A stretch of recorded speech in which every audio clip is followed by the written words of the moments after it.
పేగుబంధం. రచన doctor శ్రీమతి పోతినేని వసుంధరాదేవి గారు. ఈ కథ ఆంధ్రజ్యోతి వారపత్రికలో 1972 సంవత్సరంలో ప్రచురితమైంది. పొద్దస్తమానం దగ్గరే కూర్చుని అరగంటకి గొంతులో ఏదో ఒక ద్రవం తాగిస్తున్న పార్వతమ్మకి తమ్ముడు గుటక వేయటంలో ఏదో అపశృతి కనపడింది. గొంతు గురగురమంటున్న శబ్దంతో పాటు ఒక పక్క కాలు చెయ్యి కూడా 2-3 సార్లు ఎగిరిగిరి పడి చచ్చుగా ఓ పక్కకు వాలిపోయాయి. గొంతులో పోస్తున్న నీరు మింగుడు పడక మరో పక్క నోట్లోంచి సన్న ధారగా జారిపోతున్నాయి. ఒకే పేగులోంచి తెంచి తుంచపడ్డందుకు గాను దుఃఖం కట్టలు తెంచుకుని ఉబికి బయటకొస్తోంది అక్క కళ్ళల్లోంచి. మనసంతా బాధగా ఆందోళనగా ఉంది. ఈ 4 రోజుల నుంచి డాక్టర్లు వస్తున్నారు, చూస్తున్నారు, చేయవలసిందంతా చేస్తూనే ఉన్నారు. తమ్ముడి భార్య భాగ్యం ఇంటికి ఆసుపత్రికి తిరగలేక ఇంటి దగ్గరే ఎక్కువగా ఉండిపోతోంది. ఆవిడ పూర్తి ఆరోగ్యవంతురాలు కాదు. పెనిమిటిని ఆ స్థితిలో చూడలేక మరికొంత కారణం. పరంధామయ్య గారి ఆరోగ్య స్థితి రోజుకి క్షీణించడంతో ఆయన వాళ్ళందరికీ కబుర్లు పెట్టుకోమన్నారు పెద్ద డాక్టర్ గారు. అమలాపురంలో ఉన్న పెద్ద కూతురు వారం కిందటే విషయం తెలుసుకుని రెక్కలు కట్టుకుని వచ్చేసింది. అల్లుడు అడపాదడపా వీలు చూసుకుని వచ్చిపోతున్నాడు. భార్యకి చేయవలసిన హెచ్చరికలన్నీ చేసి మరీ వెళుతున్నాడు. ఇప్పుడు కొత్తగా వచ్చిన యాక్ట్ ప్రకారం అన్నదమ్ములతో సమానంగా వాటా రాకపోయినా ఎంతవరకు దన్నుకోవచ్చో అటు ప్లేటర్తోనూ ఇటు భార్యతోనూ సంప్రదిస్తూనే ఉన్నాడు. పెద్దపిల్ల తర్వాత కొడుకు చలపతి అమెరికాలో సాఫ్ట్వేర్ ఇంజనీర్గా పనిచేస్తున్నాడు. రేపు సాయంత్రానికి కానీ ఇంక తండ్రిని చేరుకోడు. 4-5 నెలల క్రితమే తన ఆడపిల్లలిద్దరినీ భార్యని తీసుకుని స్వదేశానికి వచ్చేళ్ళాడు. భార్య రాధ కూతుళ్ళిద్దరితో ఎక్కువగా పుట్టింట్లోనే గడిపింది. పుట్టింది పెరిగింది సిటీ కావటం వల్ల ఇంట్లో అన్ని వసతులతో పాటు షాపింగ్లకు కూడా వీలుంటుందని చెప్పని వెళ్లే వరకు ఇంచుమించు పుట్టింట్లోనే గడిపి మరీ వెళ్ళింది. అత్తగారింట్లో ఉన్న 10 రోజులు ఆ ఊరిని, ఎప్పుడో కట్టిన ఆ పాత పెంగిటింటిని, ఏసీ లేని గదుల్ని, మట్టి రోడ్లని చాలా అసహనంతో భరిస్తూనే గడిపింది. మనవరాళ్ళిద్దరూ అంతో ఎంతో సౌకర్యంగా ఉన్న అమ్మమ్మగారింట్లో కొన్నాళ్ళు ఉండగలిగారు. కానీ తాతయ్య నానమ్మ దగ్గర గడపాలంటే మాత్రం కింద మీద అయిపోయి ఇంగ్లీష్లో కాసేపు వచ్చి తెలుగులో కాసేపు బాధపడుతూ అయిష్టంగా మొహాలు తిప్పేసుకుంటూ తిరిగేవారు. పెరిగిన వాతావరణం, పెంచిన పెంపకం అలాంటిది. మరి ఇంతలోనే తండ్రికి బాలేదని రమ్మని ఫోన్ వచ్చేసరికి ఒక వారం రోజుల్లో తిరిగి వెళ్ళిపోవచ్చనే ఉద్దేశంతో ఒక్కడే బయలుదేరి వచ్చాడు చలపతి. కన్న తల్లిని, జన్మభూమిని వదిలి వెళ్ళి 15 సంవత్సరాలు దాటింది. బాగా సంపాదించుకుని అక్కడే స్థిరపడ్డాడు. అతని తర్వాత ఆడపిల్లకు, కడసారి కొడుక్కి కూడా పెళ్ళిళ్ళైపోయి ఎవరి సంసారాలు వాళ్ళు సజావుగానే చేసుకుంటున్నారు. భర్త పోయిన అక్క పార్వతమ్మ తమ్ముడి దగ్గరే ఉంటోంది. ఎవరికి ఏ అవసరం వచ్చినా కాదనకుండా ఓర్పుగా మంచం పక్కనే ఉండి సపర్యలు చేస్తుంది. జబ్బు పడ్డవాళ్ళు ఆమె చేతిలో పడితే ఇట్టి తేలిగ్గా కోలుకొని తిరుగుతారని అందరికీ నమ్మకం. చిన్న కొడుకు తనకు అప్పచెప్పిన 2 రైస్ మిల్లులు, 40 ఎకరాల కొబ్బరి తోట, 20 ఎకరాల మాగాణి భూమి, ఒక సినిమా హాలు, సెంటర్లో మంచి అద్దెలు వచ్చే కాంప్లెక్స్లు ఇవన్నీ చూసుకుంటూ ఉంటాడు. ప్రతి సంవత్సరం అన్నగారు వదిన గారు వచ్చి లెక్కలు చూసుకుని ఐవేజు తమ వాటాలో ఒక పైసా కూడా తేడా రాకుండా చూసుకుని పెద్ద బామ్మరిదికి అప్పచెప్పి వెళ్తూ ఉంటారు. వాళ్ళ ఫైనాన్స్ మ్యాటర్స్ అన్నీ చలపతి పెద్ద బామ్మరిది చక్రం తిప్పుతూ ఉంటాడు. ఆడపిల్లలిద్దరికీ వెనక్కి తిరిగి చూసే పని లేకుండా మంచి సంబంధాలే చూసి పెళ్లిళ్ళు చేశాడు పరంధామయ్య గారు. ఉన్న ఊరు తన తండ్రి కట్టించిన మండువాలోగిలి వదిలి ఎక్కడా ఉండలేను అంటాడు. పెద్ద సావిట్లో ఏటవాళ్ళు చెక్క కుర్చీలో కాళ్ళు బారజాపుకొని విశ్రాంతి పొందుతూ ఉంటాడు ఎంతో సంతృప్తిగా. భార్య పెనిమిటిపోయి ఎప్పుడో పుట్టిల్లు చేరిన చెల్లెలు, 2 పాలెగాళ్ళు, పాడి పంట, ఆయన వరకు ఆయన సౌఖ్యంగానూ సంతృప్తిగానే ఉందనే అనుకుంటాడు. ఆ ఇంటిని రీమోడల్ చేయించి కొంతవరకైనా సౌఖ్యంగా ఉంచుకోవచ్చు. అందుకు ఎంతో కొంత డబ్బు ఖర్చు పెట్టాలి. అది ఆయనకి ఇష్టం ఉండదు. ఇక కొడుకుల విషయానికి వస్తే తల్లిదండ్రులు కాలధర్మం చేశాక ఎలాగో ఆ ఊరిలో ఎవరో ఉండబోయేది లేదు. ఆ ఇంటిని చావడిని పడగొట్టి మంచి సెంటర్ కాబట్టి ఏదైనా సినిమా హాల్ లాంటిది కట్టిస్తే బాగుంటుందని ఎప్పుడో ప్రపోజల్ పెట్టేసుకున్నారు. అటువంటప్పుడు ఈ అటాచ్డ్ బాత్రూములు, ఫ్లోరింగులు మార్చడాలు దండగమారి పనులుగా కనపడ్డాయి అన్నదమ్ములిద్దరికీ. వాళ్ళు ఉంటున్న ఇళ్ళు స్టార్ హోటల్స్ని మించి ఉంటాయి. ఇన్ని సౌకర్యాలున్న మా ఇళ్లకొచ్చి ఎందుకు ఉండకూడదు అన్నది వాళ్ళ సింపుల్ ప్రశ్న. అది జరిగే పని కాదని, అమ్మా నాన్న ఆ ఊరు ఆ ఇల్లు వదిలి రారని వాళ్ళకి తెలుసు. ఒంట్లో ఊపిరున్నంత వరకు ఆ ఊరిలోనే అదే ఇంట్లో ఉండిపోవాలని ఆ దంపతుల కోరిక. ఇప్పుడు ఆ ఊపిరి కొన్ని దినాలుగా ఎగశ్వాస దిగశ్వాసగా మారింది. 80 సంవత్సరాల వయసు, తైలాలతో మర్దన చేయించుకున్న శరీరం, దాని తాలూకు ఇంకా తరగని శరీర దారుఢ్యం, తగు శ్రద్ధతో తీసుకున్న పుష్టికరమైనటువంటి ఆహారం, ఇన్నింటి వల్లే ఆయన ఇంకా ఇంత ఆరోగ్యంగా ఉండగలిగారు. పరంధామయ్య గారికి ఇప్పటి పరిస్థితిలో కాలు చేయి పడిపోవడంతో పాటు ఉన్నట్టుండి ఊపిరి పీల్చుకోవడం కూడా ఇంచుమించు ఆగిపోయింది. నాడి అందటం లేదు. గుండె కొట్టుకోవడం కూడా ఇంచుమించు ఆగిపోయింది.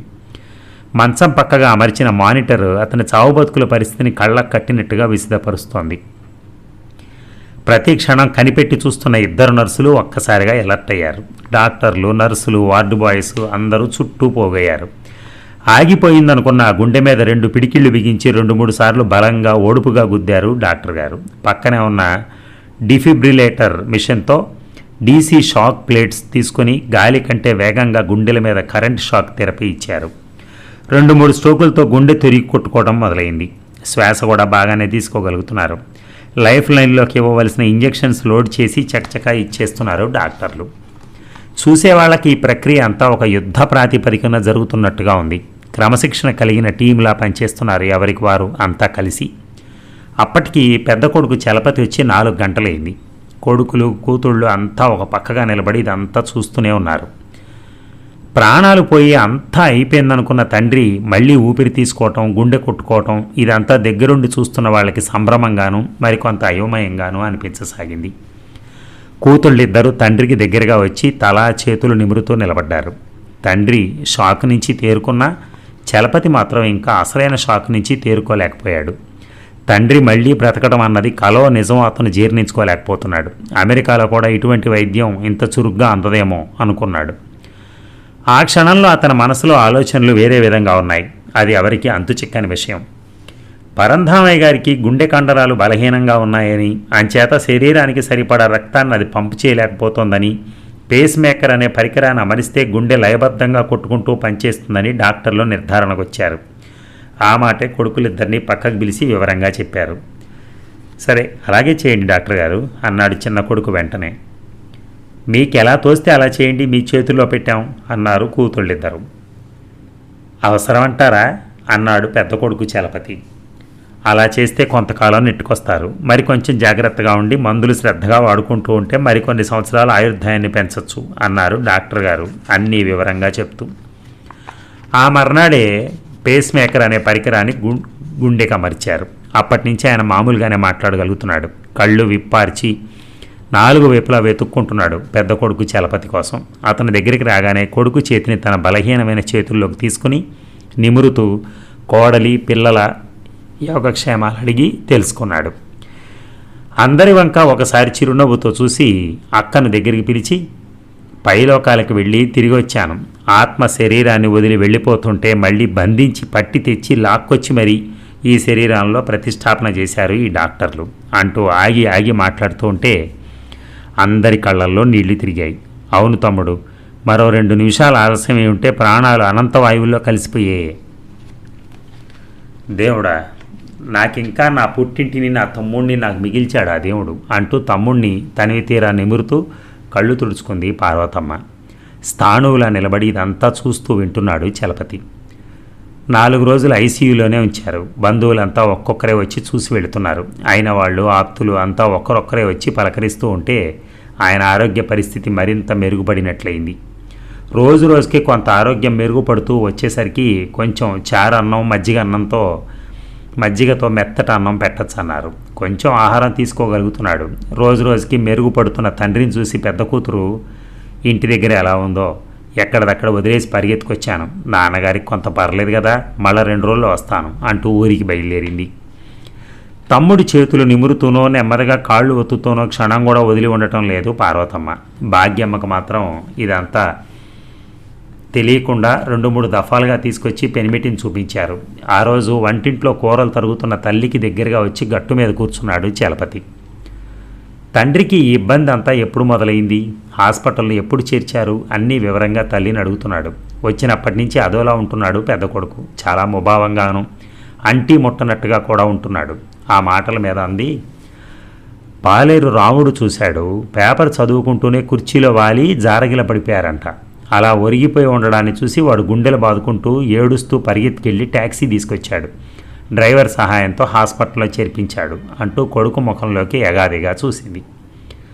తల్లి మీద ఒక్కసారిగా మండిపడ్డాడు చలపతి. ఇంత ఇంట్లో మీ ముగ్గురే పడుండకపోతే ఈ వయసులో తమ్ముడు దగ్గర ఉండకూడదా? ఆ ఊళ్ళో అయితే హాస్పిటల్ అందుబాటులో ఉండేది కదా. హడావిడిగా ఫోన్ల మీద ఫోన్లు చేస్తారు. పనులన్నీ ఎక్కడొక్కడ వదిలేసి పరిగెత్తుకు రావాల్సి వచ్చింది. తడవకి రావడం మాటలతో పనా? ఎంత ఖర్చుతో కూడుకుంది? ఎన్ని పనులు ఆగిపోతుంటాయి అన్నాడు. ఆ గొంతులో ఎంతో కరుకుదనం. ఆ కరుకుదనానికి భాగ్యమ్మ అవాక్కైపోయింది. ఆ మాటలకి అదిరిపడింది. ఇన్నాళ్ల వాడి ఉదాసీనతనికి కారణం ఇదే అనుకుంది. తండ్రి అనారోగ్యానికి దిగులు పడుతున్నాడు అనుకుని పొరపాటు పడింది. అసలు కారణం తెలుసుకుని ఆ ముసలి ప్రాణం తట్టుకోలేకపోయింది. ఆడపిల్ల తర్వాత ప్రప్రథమంగా పుట్టిన మగ సంతానం. మగపిల్లాడు పుట్టాడనగానే మురిసిపోయింది. ముద్దు మురిపాలతో పెంచుకున్నారు. తండ్రి చిటికిన వేలు పెట్టుకుని నడక నేర్చుకున్నాడు. మంచి చదువులు చదువుకుని పై చదువుల కోసం వెళ్ళి ఇంకెంతో పైకి ఎదిగిపోయాడు. ఆ మాటల్లో, ఆ భావాల్లో ఎంత నిష్ఠూరం, ఎంత కరుకుదనం. ఈ గడ్డ మీద పుట్టి పెరిగిన రక్తం విదేశాలకు వెళ్ళగానే విరిగిపోయిందా? తండ్రి తిరిగి బతికాడన్న ఆనందం ఏ కోశానా కనిపించడం లేదు. ఆస్తి పంపకాలు సరిగా జరగవేమోనని, వెంటనే జరగటం లేదని మనసులో ఉందేమో. తనే పొరపాటు పడింది. తండ్రిని ఆ స్థితిలో చూసి తట్టుకోలేక అలా ముభావంగా ఉన్నాడేమో అని తపన పడింది. మనసు చిగురుటాకులా విలవెల్లాడింది బాధతో. ఆ 4 మాటలు మాట్లాడి బయటికి విసురుగా వెళ్ళిపోయాడు చలపతి. ఖాళీ క్యారేజీ, తండ్రి విడిచిన బట్టలు తీసుకుని ఇంటికొచ్చింది చిన్న కూతురు. అమ్మా, నాన్న నీ కోసం అడుగుతున్నారు, ఈరోజు నాతో హాస్పిటల్కి రా. అన్నంలోకి తోటకూర చెయ్యి. హుషారుగానే ఉన్నారు. రౌండ్స్కి వచ్చినప్పుడు డాక్టర్ గారిని డిశ్చార్జ్ గురించి అడిగాను. 2-3 రోజుల్లో వెళ్ళొచ్చన్నారు అని తల్లితో చెప్పి బాత్రూంలోకి వెళ్ళిపోయింది. తల్లి ముఖం గమనించకుండానే. హాస్పిటల్ వాతావరణం ఆయనకి ఎంతో సేద తీర్చింది. అదే మాట చూడటానికి వచ్చిన వాళ్ళందరితో అంటున్నారు. హాస్పిటల్లో ఇంటి వాతావరణం కనపడుతోంది. నా ఇంట్లోనే నాకు వైద్యం జరిగినట్టు అనిపించింది. స్టాఫ్ అంతా కూడా డెడికేటెడ్గా సేవలు చేస్తున్నారు అంటూ చాలా తృప్తి పడిపోయాడు ఆయన. తండ్రిని డిశ్చార్జ్ చేసిన రోజునే బిల్ పే చేసి డాక్టర్ గారి ఛాంబర్లోకి వెళ్ళాడు చలపతి. వెళ్లే ముందు ఒకసారి కలుద్దామని డాక్టర్ గారు సాదరంగా కుర్చీ చూపించి కూర్చోమన్నారు. చేయి ముందుకు చాచి, కంగ్రాట్స్ చలపతి గారు, నాన్నగారిని సజీవంగా ఇంటికి తీసుకెళ్తున్నారు, చాలా సంతోషం అని అన్నారు. ఇక ముందు కూడా అప్పుడప్పుడు ఇలాగే హడావిడి చేస్తుంటారా అన్నాడు చలపతి తన చేతిని డాక్టర్ గారికి అందిస్తూ. ఇప్పుడు ఆయన డిశ్చార్జ్ అయి వస్తున్న దానికి ఆ మొహంలో సంతోషం కానీ, డాక్టర్ గారికి కృతజ్ఞతాభావాన్ని కానీ చూపించలేకపోయాడు. అఫ్కోర్స్ హార్ట్ పంపింగ్ 35% కన్నా ఎక్కువ లేదు. ఆ కొంచెం పంపింగ్తోనే శరీరం అంతా సర్దుబాటు చేసుకోవాలి. స్ట్రెస్, స్ట్రెయిన్ ఉండకూడదు. విశ్రాంతిగా ప్రశాంతమైన జీవితం గడపగలిగితే కొంతకాలం పర్వాలేదు అన్నాడు డాక్టర్ గారు. ఆ కొంతకాలం కోసం అంత రిస్క్ తీసుకుని బతికించుకోవాలా? ఈ విషయం అతని మదిని పదే పదే వేధిస్తోంది. కానీ పైకంటానికి అతనుకున్న ఎంతో కొంత సంస్కారం అడ్డుపడుతోంది. మళ్ళా డాక్టర్ గారే అన్నారు, నాన్నగారికి పెద్ద వయసుకు తగ్గ అనుభవం ఉంది. ఒకరికి సలహాలు ఇచ్చి సాయం చేసే మనసుంది. ఆ సలహాలు ఎంతోమందికి సహాయపడ్డాయి. పెద్దవాళ్ళు కావాలంటే మాత్రం దొరుకుతారా? ఆ ఇంట్లో ఆయన నెమ్మదిగా అలా కళ్ళ ముందు కనపడుతూ తిరుగుతూ ఉంటే మీ అమ్మగారికి ఎంత సంతోషంగా ఉంటుంది. ఏమాత్రం అవకాశం ఉన్నా ఇంకొంతకాలం బతికితే బాగుండునని అనుకుంటారు. మేము అన్ని కోణాల నుంచి ఆలోచిస్తాం. ప్రాణం ముఖ్యం, దాంతో దేన్ని సరితోచలేం. ఆ ప్రాణాన్ని నిలబెట్టడానికే ఇక్కడ 24 గంటలు పనిచేస్తాం అన్నారు డాక్టర్ గారు. చలపతి స్పందనను ఎలా వివరించాలో భాషకు అందని విషయం. ఇప్పుడు తను తిరిగి వెళ్ళిపోవాలి. వెళ్ళిన దగ్గర నుంచి ప్రశాంతంగా పనిచేసుకోలేడు. ఎప్పుడు ఫోన్ కాల్ వస్తుందో, ఎప్పుడు బయలుదేరి రావాలో అని అనుక్షణం ఆందోళన. ఇంటికి పెద్ద కొడుకుగా ముందు తనుండాలి. అందుకే షాక్ ఇచ్చిన తండ్రి తర్వాత తండ్రి బతికాడు అనుకోగానే పాపమో పుణ్యమో ఆ విషయం జీర్ణించుకోలేకపోయాడు. నిజం చెప్పాలంటే మనిషి చావు ఆత్మీయులకు ఆవేదనను, దుఃఖాన్ని కలిగిస్తుంది. కానీ తండ్రి తిరిగి బతికాడు అనే నిజం అతనికి దుఃఖాన్ని, ఖేదాన్ని కలిగించింది. చూసారా ఎంత దారుణమైనటువంటి పిల్లలో. ఎవరైనా మా నాన్న బయటకు వస్తే బాగు, మా నాన్న ఆరోగ్యంగా వస్తే బాగు, ప్రశాంతంగా మాకేదో మంచి సలహాలు ఇస్తూ ఉంటాడు, మనవాళ్ళతో మనవరాళ్ళతో ఆడుకుంటాడు, ఇలాంటివన్నీ అనుకుంటారు ఎవరైనా. ఒక ఇంట్లో ఒక పెద్ద దిక్కుగా ఉంటాడు, ఇంటి ముందు కుర్చీలో పడుకుని అందరినీ పలకరిస్తూ ఉంటాడు, ఇలాంటివన్నీ కూడా మనం ఊహించేవి. కానీ ఇక్కడ జరుగుతున్నది ఏమిటి ఈ కథలో? అతను వెళ్ళిపోయాడంటే ఎక్కడికక్కడికి వాటాలు పంచుకోవడానికి అన్నీ ప్లానింగ్లు చేసుకొని ఆడాని లేదు మగాని లేదు, ఆడవాళ్ళకు కూడా సమాన హక్కులు ఉన్నాయని పోరాడి అందరూ కలిసి అక్కడికి వచ్చి అక్కడ మాట్లాడుకుని ఆయన వెళ్ళిపోయి ఇప్పుడు వెళ్తే బాగుండని చూసే పరిస్థితిని చూసారా? ఆ విషయం తెలిస్తే ఆ నాన్న ఆ రోజే వెళ్ళిపోయేవాడు. అది తెలియక ఆ నాన్నకి ఇంకా వీళ్ళు యాక్షన్ చేస్తున్నారు కదా ఆయనకు పూర్తిగా తెలియట్లేదు, లేకపోతే ఆయన ముందే వెళ్ళిపోయేవాడేమో. కానీ ఆయనని డాక్టర్లు పట్టి వెనక్కి తీసుకొచ్చారు. డాక్టర్లకు ఉన్నటువంటి సేవాభావం, వారి పేషెంట్ల మీద వాళ్ళకున్న ప్రేమ ఆ కొడుకులకి కూతుళ్ళకి కూడా లేకుండా పోయింది. అదే విచిత్రం.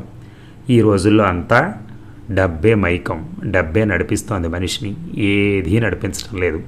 చిన్నప్పుడు మన ఏలు పట్టుకుని నడిపించిన నాన్న గుర్తుకు రావటం లేదు, చిన్నప్పుడు మన ఉయ్యాలో వేసి ఊపిన నాన్న గుర్తు రావట్లేదు. నాన్న పోయినా పర్వాలేదు, కానీ నాన్న సంపాదించిన ఆస్తి మాత్రం మనకు కావాలి.